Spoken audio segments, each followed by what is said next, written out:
he also told about that the Peyton side of the story was the Peyton was his mother's maiden name was Peyton. Do you remember that much of it? Yes. They were supposed to have been Peytons. That was their maiden name, and he told about that the father of them was a kind of a circuit judge or something. He was something to do with the law, and it wasn't going out and arrest people. It was issuing warrants and stuff like that. It might have been the same as what we call a warden or something. I don't know what. Oh, we had a name for it in our country out here, but I forgot what it was. But anyway, he was a kind of a judge or something, and the name was all right, but I always thought that he was using a fictitious name, and I thought that it's possible that this, on the other side of the story, when I got along to this Shirley family, Shirley was also a circuit judge. He was also a fellow that could write you out a... Like a marshal. Yeah, like a marshal. He was kind of like a marshal. And he was a law-abiding man, and he was quite a lawyer. He was a smart guy, and I've kind of paralleled the two of them together and thought possibly if Papa was talking off the track to get him off the track, well, this would have placed that guy along about his time and everything, and it parallels everything that he tells about in there. So then when, about 2 years later, when, or something like that, when Jesse James was killed, well, there was a country doctor, and he used to speak of this country doctor quite often, and old Doc something, I forgot what his name was. He used to tell his name, and he took Pop up on his horse, rode behind his saddle. He had a slicker or blanket or something he fixed up there for him to ride on, and they rode all day to go up to St. Joe and see Jesse James when Jesse James was killed. You ever hear him tell that? You never heard him tell that? I heard him tell that he went and saw Jesse James's funeral. Well, somebody lifted him up to look at inside the coffin, and always was wondering why anybody would lift a little boy up to look in that coffin at somebody unless it was a relative. Why do you think they took him to see? Why do you think that he took him to see the body?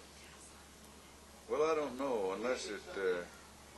See, I'm not sure. I'm pretty sure too that Jesse James wasn't his father, but yet Jesse James and his father might have been very close, and they might have took him along to see the body because the two men were close. See, and at that time his father was supposed to have been already killed. He's already hung and buried, or drowned and buried, or whatever.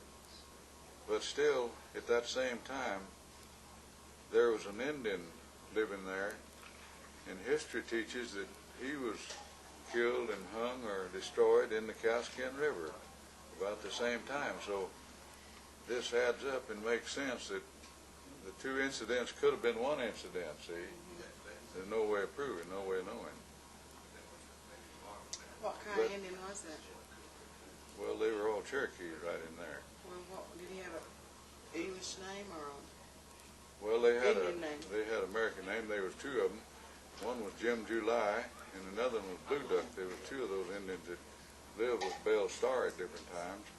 And Sam Starr, the husband, threatened to kill those guys. Yeah, one. And then Sam Starr was killed. There was a guy by the name of Jim West, and they had a country dance one time, and Saturday night, I guess it was, seemed like she told about it. And in this Saturday night dance, well, one of the guys was there. I believe Sam Starr was in the house, and Jim West came in. And when he came in, they came face to face.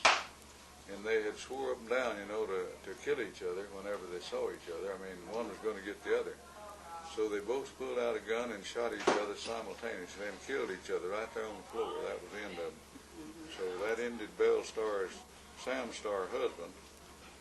And my boyfriend. yeah. So one of the boyfriends. But then another boyfriend was, when Pop was about 6 years old or something like that, well, he was the one that could have been killed in the Cascan River. So it's a controversy. Yeah. Well, I never did read that about one. I guess you got that out of history, huh? Yeah. About the Indian being killed in the Cascan River.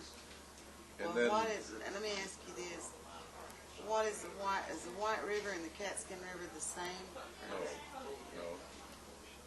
No, the Cascan River come down out of Canada, and it run into the Grand River.